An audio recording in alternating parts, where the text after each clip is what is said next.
Hi everyone, I'm Ms. Fiza Salim. இந்த வீடியோல நம்ம National Education Policy 2020. ஸோ இந்த NEP 2020ல சொல்லப்படுற முக்கியமான விஷயங்கள் என்னென்ன, அதாவது ப்ரீவியஸ் எஜுகேஷன் பாலிசிஸ் கூட கம்பேர் பண்ணும்பொழுது இந்த எஜுகேஷன் பாலிசியில் என்னென்ன சேஞ்சஸ் வந்திருக்கு, அந்த சேஞ்சஸ்னால ஸ்டூடெண்ட்ஸ்க்கு எப்படியெல்லாம் அது யூஸ் ஆக போகுது, அவங்களுக்கு அது ஃபியூச்சரில் எந்த மாதிரியான நீட்ஸை க்ரியேட் பண்ணி அவங்களுக்கு நல்ல ஆப்பர்ச்சுனிட்டிஸ் கொடுக்க போகுது, அடுத்தது இதில் இருக்கக்கூடிய இம்ப்ளிமெண்டேஷன் ஸ்ட்ராட்டஜிஸ் என்னென்ன, அப்புறமா டீச்சர்ஸ் வந்து ஸ்டூடெண்ட்ஸ்க்கு இதை கொண்டு போய் சேர்க்கறதுக்கு எப்படி வந்து தன்னை எக்யூப் பண்ணிக்கணும் அப்படின்னு சொல்லிட்டு நிறைய விஷயங்களை ரொம்ப கிறிஸ்ப் அண்ட் கிளியராக இந்த வீடியோவில் நான் ஷேர் பண்ண போகிறேன். ஓகே, ஃபர்ஸ்ட் NEP அப்படின்றது நேஷ்னல் எஜுகேஷன் பாலிசிங்க. இந்த நேஷ்னல் எஜுகேஷன் பாலிசி 2020ல் கஸ்தூரி ரங்கன், டாக்டர் கஸ்தூரி ரங்கன் கமிட்டி, ஸோ இந்த கமிட்டி தான் வந்து இந்த எஜுகேஷன் பாலிசியை டிராஃப்ட் பண்ணுறாங்க. இதில் ஆல்ரெடி இருக்க பாலிசிஸ் கூட கம்பேர் பண்ணும்பொழுது இதில் ஃபஸ்ட்டு சொல்லப்படுற முக்கியமான விஷயம் என்ன அப்படின்னா இந்த கரிக்குலம் ஃப்ரேம் ஒர்க். ஃபர்ஸ்ட்லாம் பார்த்தீங்கன்னா 10+2, so first standard to 10th standard, அப்புறம் +1 +2ன்னு சொல்லிட்டு செப்பரேட்டாக இருந்துச்சு. 10+2 அப்படின்ற ஃபார்மேட்டில் இருந்துச்சு. இப்போ இது எப்படி மாற்றிருக்காங்கன்னா 4 ஸ்டேஜஸாக மாற்றிருக்காங்க. First one foundational stage, second preparatory stage, third one middle stage, last one secondary stage. 5+3+3+4. நல்லா லிசன் பண்ணுங்க. 5+3+3+4. அந்த ஃபர்ஸ்ட் 5 அப்படின்றது 5 இயர்ஸுங்க. அந்த 5 இயர்ஸ் எப்படி பிரிக்கிறாங்க அப்படின்னா அந்த 5ல ஃபர்ஸ்ட் 3 இயர்ஸ், ஃபர்ஸ்ட் 3 இயர்ஸ் எதுக்காகனா ப்ரீ ஸ்கூலிங், அதாவது அங்கன்வாடி பால்வாடி சொல்லுவோம் இல்லையா, ஸோ ப்ரீ ஸ்கூலிங்காக ஃபர்ஸ்ட் 3 இயர்ஸை கொடுத்துட்றாங்க. அடுத்தது பேலன்ஸ் இருக்க 2 இயர்ஸ் வந்து first standard and second standard. So balwadi anganwadi அதுக்கப்புறமா first standard second standard, so pre ஸ்கூலிங்க்கும் ஃபர்ஸ்ட் அண்ட் செகண்ட் ஸ்டாண்டர்டுக்கு ஃபர்ஸ்ட் 5 இயர்ஸ் கொடுக்குறாங்க. அதுதான் வந்து ஃபவுண்டேஷனல் ஸ்டேஜுங்க. ரெண்டாவது ப்ரிப்பரேட்டரி ஸ்டேஜுக்கு 3 வருஷம், தேர்டு ஃபோர்த்து ஃபிஃப்த்து. நெக்ஸ்ட் இருக்க 3 years middle stage, third fourth ஃபிஃப்த்துக்கு அப்புறம் நமக்கு மிடில் ஸ்டேஜில் 6th 7th 8th வராங்க. அண்ட் லாஸ்ட் ஒன்று செகண்டரி ஸ்டேஜ், அதில் தான் நமக்கு 9th 10th 11th 12th. So pre ஸ்கூலிங்லேருந்து 12th வரைக்கும் இவங்க 4 ஸ்டேஜஸாக பிரிச்சிருக்காங்க. ஸோ இதில் கொண்டு வரப்பட்ட ஃபஸ்ட்டு முக்கியமான விஷயம் இதுதான் 5+3+3+4 சிஸ்டமாக கொண்டு வராங்க. அடுத்தது ஃபஸ்ட்டு 5 இயர்ஸ், அதாவது அந்த first standard to 5th standard இருக்காங்க இல்லையா, அந்த ஸ்டேஜில் பசங்களுக்கு இந்த மோட் ஆஃப் இன்ஸ்ட்ரக்ஷன் மதர் டங்கில் தான் கொடுக்கணும் அப்படின்னு சொல்கிறாங்க. நம்ம என்ன தான் மொழிகள் பல பேசினாலும் நம்ம தாய்மொழியில் ஒரு விஷயத்த சொன்னால் நமக்கு அது ரொம்ப சிறப்பாகவும் டக்குன்னு நம்மளால் புரிஞ்சிக்க முடியும் இல்லையா. அதனால பசங்களுக்கு வந்து அவங்களோட இந்த 5th ஸ்டாண்டர்ட் வரைக்கும் நம்ம அவங்களோட மதர் டங்கை தான் வந்து மோட் ஆஃப் இன்ஸ்ட்ரக்ஷனாக பயன்படுத்தணும் அப்படின்னு சொல்கிறாங்க.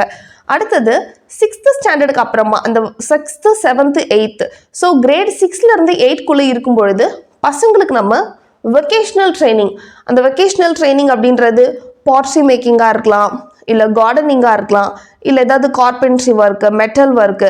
ஸோ உங்கள் ஸ்கூலில் உங்கள் ஸ்டூடெண்ட்ஸ்க்கு ஏதாவது ஒரு ஸ்கில் நீங்கள் கொடுக்குற மாதிரி ஏதாவது ஒரு ஆக்டிவிட்டியை வந்து நீங்கள் பசங்களுக்கு கொடுக்கணும். ஸோ வெக்கேஷ்னல் ட்ரைனிங் கண்டிப்பாக கொடுக்கணும்னு சொல்கிறாங்க. அது எப்போனா கிரேட் 6லேருந்து கிரேட் 8ங்க. ஸோ இது ஒரு பக்கம் இருந்துச்சுன்னா இன்னொரு பக்கம் 3 லாங்குவேஜ் பாலிசி சொல்கிறாங்க. ஆக்சுவலாக this is the best thing. பசங்க வந்து ஸ்கூல் படிக்கும்பொழுதே நிறைய லாங்குவேஜஸ் கற்றுக்கிறது தான் என்னை பொறுத்தளவுக்கு பெஸ்ட்டு. ஸோ நமக்கு காலேஜ் அப்போ வந்து நம்ம ஒரு லாங்குவேஜ் கற்றுட்டு இருந்தோம் அப்படின்னா நமக்கு அந்த ஸ்டடீஸ் பார்க்குறதா இல்லை லாங்குவேஜ் படிக்கிறதான்ற மாதிரி ஆகிடும். ஸோ இந்த பாலிசியில் என்ன சொல்கிறாங்க அப்படின்னா மும்மொழி கொள்கை, அதாவது 3 லாங்குவேஜ் பாலிசி. பசங்களுக்கு அந்த பேஸ்மெண்ட்லேயே ஒரு 5th ஸ்டாண்டர்ட் கிட்ட வரும்பொழுதே பசங்களுக்கு 3 லாங்குவேஜஸ். ஸோ ஒன்று வந்து தமிழ், இன்னொன்று இங்கிலீஷ், இன்னொன்று ஹிந்தி. மோஸ்ட்லி வந்து தமிழ்நாட்டில் எல்லாமே ஹிந்தி தான் சூஸ் பண்ணுறாங்க. ஸோ நீங்கள் வேறு லாங்குவேஜ் சூஸ் பண்ணாலும் தட் இஸ் உங்கள் விஷ் தான். பட் இந்த 3 லாங்குவேஜஸ், எனி 3 லாங்குவேஜ் கண்டிப்பாக பசங்க லேர்ன் பண்ணியிருக்கணும் அப்படின்னு சொல்லிட்டு இந்த பாலிசியில் சொல்லப்படுது. அடுத்தது அந்த 6th to 8th வந்து நம்ம வெக்கேஷனல் ட்ரைனிங் கொடுக்குறோம் இல்லையா அந்த பசங்களுக்கு, அப்போது பேக்லெஸ் டேஸை வந்து கொண்டு வர சொல்கிறாங்க. அதாவது இப்போ நிறைய ஸ்கூல்ஸில் வந்து நோ பேக் டே அப்படின்னு சொல்லி ஃபாலோ பண்ணுவாங்க. That is the best thing.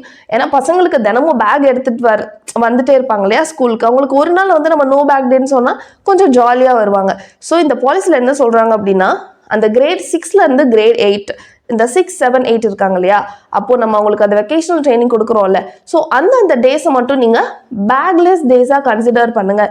அது நீங்கள் எவ்ரி சாட்டர்டே இல்லை எவ்ரி ஃப்ரைடே, ஸோ நீங்கள் அது ஸ்கூல் மேனேஜ்மெண்ட் பேஸ் பண்ணி அது வந்து நீங்கள் நோ பேக் டே என்னைக்கு அப்படின்றத டிசைட் பண்ணிக்கலாம். ஸோ இந்த மாதிரி நிறைய நல்ல விஷயங்கள் இருக்குது. இதில் இன்னமும் ரொம்ப ரொம்ப முக்கியமாக நான் பார்க்குற இன்னொரு பெஸ்ட் திங் என்ன அப்படின்னா FLN. இந்த FLN அப்படின்றது என்னன்னா ஃபவுண்டேஷனல் லிட்ரஸி அண்ட் நியூமரசி. இந்த வீடியோ இப்போ நிறைய பேர் பார்த்துட்டு இருக்கீங்க இல்லையா? ஆக்சுவலாக இப்போ நம்ம இந்த வீடியோ பார்க்குறோம், நான் பேசுறது உங்களுக்கு புரியுதா? ஓகே, அப்போ லிசனிங் பவர் உங்ககிட்ட நல்லா இருக்குங்க. லிசனிங் பவர் இருந்தால் மட்டும் போதாது, அந்த கண்டென்ட் உங்களுக்கு சரியாக போய் சேரணும் அப்படின்னா உங்களுக்கு பேசிக் நாலேஜ் சிலது இருந்தால் மட்டும்தான் சொல்கிற கண்டென்ட் வந்து ப்ராப்பராக வந்து அண்டர்ஸ்டாண்ட் ஆகும். இன்னைக்கு இருக்க பசங்க நிறைய பேருக்கு காலேஜ் வந்தும் கூட சரியாக எழுதவும் படிக்கவும் தெரிய மாட்டேங்குது. என்ன மிஸ்டேக், எங்கே நடக்குது மிஸ்டேக்? ஸோ நம்ம எழுதவும் படிக்கவும் நம்ம எங்கே கற்றுப்போம் அப்படின்னா 8th ஸ்டாண்டர்ட்லையோ 9th ஸ்டாண்டர்ட்லையோ கிடையாதுங்க. அந்த ஃபஸ்ட்டு செகண்டு தேர்ட், அந்த ஃபஸ்ட்டு டு 5th அந்த கிரேடுக்குள்ளே இருக்கும்பொழுது தான் நல்லா எழுதவும் நல்லா படிக்கவும் கற்றுப்போம். ஸோ அங்கே வந்து பேஸ்மெண்ட் வந்து ஸ்ட்ராங்காக இருக்கணும். ஒரு பில்டிங் வந்து நல்லா ஸ்ட்ராங்காக இருக்குது அப்படின்னா அதோட பேஸ்மெண்ட் ஸ்ட்ராங்காக இருந்தால் தான் பில்டிங் ஸ்ட்ராங்காக இருக்கும். ஸோ இதில் FLN அதாவது ஃபவுண்டேஷனல் லிட்ரஸி, அந்த பசங்களுடைய ப்ரிப்பரேட்டரி ஸ்டேஜ் இருக்கு இல்லையா? அப்போது பசங்களுக்கு லிட்ரஸினா என்னங்க? நல்லா எழுதவும் நல்லா படிக்கவும் தெரியணும். அடுத்தது நியூமரசி, சிம்பிள் கால்குலேஷன்ஸுங்க, ஆடு, சப்ட்ராக்ஷன், டிவிஷன், மல்டிப்ளிகேஷன், இந்த மாதிரி சின்ன சின்ன கால்குலேஷன்ஸ் வந்து பசங்களுக்கு நல்லா தெரியணும். So foundational literacy and numeracy அப்படின்றது என்னென்னா, ஸோ அந்த கிரேட் 5 கிராஸ் பண்ணும்பொழுது பசங்க அவங்க அந்த ஃபவுண்டேஷனில் இந்த லிட்ரஸி அண்ட் நியூமரசியில் வந்து ரொம்ப ஸ்ட்ராங்காக இருக்கணும் அப்படின்னு சொல்கிறாங்க.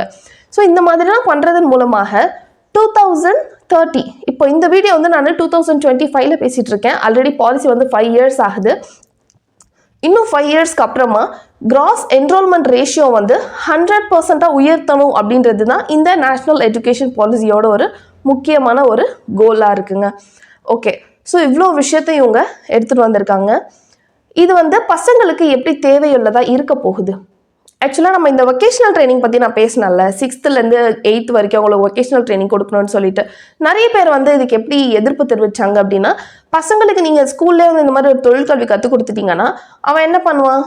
10th ஸ்டாண்டர்ட் முடிச்சுட்டு கையில் ஒரு தொழில் இருக்குன்னு அதை வச்சு ஏர்ன் பண்ணிக்கிறேன்னு சொல்லி போயிடுவான் அப்படின்னு சொல்லிட்டு அந்த மாதிரி நிறைய எதிர்ப்புகள் சொன்னாலும், நான் இதில் பாசிட்டிவாக எந்த விஷயம் பார்க்குறேன் அப்படின்னா, இன்றைக்கி வந்து நிறைய இடத்துல ரொம்ப பூஸ்டாக இருக்க விஷயம் என்ன அப்படின்னா ஆண்டர்ப்ரனர், ஸ்டார்ட் அப் ஐடியாஸ். இன்னைக்கு விஜய் டிவியில் கூட ஸ்டார்ட் அப் சிங்கம் சொல்லிட்டு ஒரு ஷோ இனிஷியேட் பண்ணியிருக்காங்க. ஸோ இன்னைய காலகட்டத்தில் ஆண்டர்ப்ரனர்ஸ்க்கும் ஸ்டார்ட் அப்ஸ்க்கும் நிறைய ஆப்பர்ச்சுனிட்டி இருக்குது. ஸோ பசங்க அந்த வொகேஷனல் ட்ரைனிங் அப்போவே வந்து கொடுக்குற அந்த ஸ்கில்லை வந்து ப்ராப்பராக கொஞ்சம் எடுத்துக்கிட்டாங்க அப்படின்னா அவங்களுக்கு இருக்க ப்ராப்ளம் சால்விங், கிரியேட்டிவ் திங்கிங், இந்த ஸ்கில்ஸ் எல்லாமே வந்து அவங்களுக்கு இம்ப்ரூவ் ஆகும். ஸோ அது பேஸ் பண்ணி அந்த பசங்க ஹையர் ஸ்டடீஸ் வந்து எந்த ஸ்ட்ரீமில் பர்சியூ பண்ணணும் அப்படின்ற ஐடியாவும் கிடைக்கும். இன்னொரு பக்கம் ஒரு நல்ல ஆண்டர்ப்ரனராகவும் இல்லை ஒரு நல்ல ஸ்டார்ட் அப் ஐடியா அந்த பசங்களுக்கு கண்டிப்பாக தோணும். ஸோ அது பேஸ் பண்ணி நீங்கள் ட்ரைனிங் கொடுத்தீங்க அப்படின்னா நிச்சயமாக உங்கள் ஸ்கூலில் உங்ககிட்ட படிக்கிற பசங்க நல்ல லெவலில் வருவாங்க. ஸோ அவங்களுக்கு நல்ல ஒரு ஆண்டர்ப்ரனராகவோ ஒரு ஸ்டார்ட் அப் ஐடியா அவங்கக்கிட்ட வந்துச்சுனாலும் நல்ல பிஸ்னஸ் ஆப்பர்ச்சுனிட்டி தானே. ஸோ அதை பேஸ் பண்ணி அவங்களுக்கு நல்ல ஜாப்ஸுமே வந்து அவங்க வேறு ஏதாவது கம்பெனிஸ்க்கு கூட அப்ரோச் பண்ணலாம். ஸோ இந்த மாதிரி நிறைய பாசிட்டிவிட்டிஸ் இருக்குது. நம்ம நிறைய லாங்குவேஜஸ் லேர்ன் பண்ணிக்கிறோம். லாங்குவேஜ் தெரிஞ்சாலே போதும் இல்லையா? நமக்கு ஒரு லாங்குவேஜ் தெரிஞ்சால் நம்ம கூட வந்து ஒரு மனுஷன் இருக்கிறதுக்கு சமம் அப்படின்னு சொல்லுவாங்க. ஸோ 3 லாங்குவேஜ் நம்ம லேர்ன் பண்ணிக்கிறோம். ஸோ நிறைய நல்ல விஷயங்கள் இருக்குங்க. ஓகே, இதை வந்து இம்ப்ளிமெண்ட் பண்ணுறதுல வந்து என்ன பெரிய ஒரு கவர்மெண்ட்டுக்கோ இல்லை பப்ளிக் செக்டார் சம்திங் என்ன டிஃபிகல்ட்டிஸ் இருக்க போகுது அப்படின்னா, ரூரல் ஏரியாஸில் இல்லை ரொம்ப இன்டீரியராக இருக்க பிளேசஸில் வந்து இதை கொண்டு போய் சேர்க்கணும். இதை கொண்டு போய் சேர்க்கறது தான் முக்கியமான விஷயம்.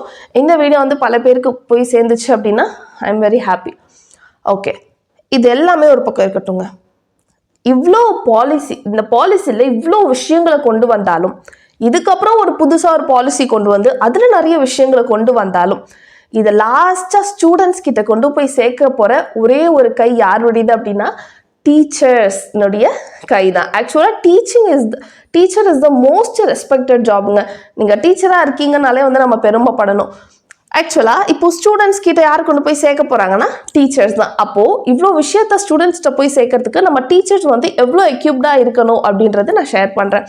இந்த பாலிசியில் என்ன சொல்கிறாங்க அப்படின்னா CPD, அதாவது கண்டினியூஸ் ப்ரொஃபஷனல் டெவலப்மெண்ட் அப்படின்ற ஒரு விஷயத்த சொல்லியிருக்காங்க. டீச்சர்ஸ் வந்து வருஷத்துக்கு, நல்லா நோட் பண்ணுங்க, வருஷத்துக்கு 50 மணி நேரம் 50 ஹார்ஸ் வந்து கண்டினியூஸ் ப்ரொஃபஷனல் டெவலப்மெண்ட்டு, தன்னை வந்து நல்லா எக்யூப் பண்ணிக்கிறதுக்காக, தன்னை வந்து நல்லா தகுதிப்படுத்திக்கிட்டா தான் பசங்க கிட்ட அதை கொண்டு போய் நம்ம சேர்க்க முடியும். ஸோ தன்னை எக்யூப் பண்ணிக்கிறதுக்காக வருஷத்துக்கு 50 மணி நேரம் வந்து ஆன்லைன் ஒர்க் ஷாப்பாக இருக்கலாம், இல்லை உங்கள் ஸ்கூல்லே உங்களுக்கு வந்து ட்ரைனிங்ஸோ இல்லை மீட்டிங்ஸோ வச்சு உங்கள் ஸ்கூல் மேனேஜ்மெண்ட் உங்களுக்கு சொல்லிக் கொடுக்குறதா இருக்கலாம். ஸோ இது எப்படி பார்த்தாலுமே ஒரு டீச்சர் வந்து வருஷத்துக்கு ஒரு 50 ஹார்ஸ் ஆச்சும் ப்ரொஃபஷனல் டெவலப்மெண்ட் வந்து அந்த கண்டினியூஸ் ப்ரொஃபஷனல் டெவலப்மெண்ட்டில் இருக்கணும் அப்படின்னு சொல்கிறாங்க. ஸோ டீச்சர் ஸ்ட்ராங்காக இருந்தால் மட்டும்தான் இந்த எல்லா விஷயத்தையும் நம்ம ஸ்டூடெண்ட்ஸ் கிட்ட கொண்டு போயிட்டு சேர்க்க முடியும் அப்படின்றது தான் நிதர்சனமான உண்மை. So teaching is the best job. So teachers வந்து இந்த விஷயத்த எல்லாமே நல்லா எடுத்துக்கிட்டு பசங்க கிட்ட கொண்டு போய் சேர்த்தாங்க அப்படின்னா ஸோ இது ரொம்ப ரொம்ப நல்ல ஒரு யூஸ்ஃபுல்லான ஒரு நல்ல பாலிசிங்க இது. இதை கண்டிப்பாக நிறைய பேர் ஃபாலோ பண்ணிட்டு இருக்காங்க. ஸோ இதுக்கப்புறமும் நிறைய பேர் ஃபாலோ பண்ணுறது best thing. And based upon the states, based upon the school management. So அவங்கள பேஸ் பண்ணி அவங்களோட பெர்ஸ்பெக்டிவ் மாறலாம். ஓகே, நான் நிறைய விஷயம் இந்த வீடியோவில் ஷேர் பண்ணியிருக்கேன். நிச்சயமாக இது பயனுள்ளதாக இருக்கும். ஏதாவது டவுட் இருந்துச்சு அப்படின்னா எனக்கு கீழே கமெண்ட் செக்ஷனில் கேளுங்க. உங்கள் ஃப்ரெண்ட்ஸ் அண்ட் ஃபேமிலிஸ்க்கு இந்த வீடியோவை ஷேர் பண்ணுங்கள். தேங்க்யூ.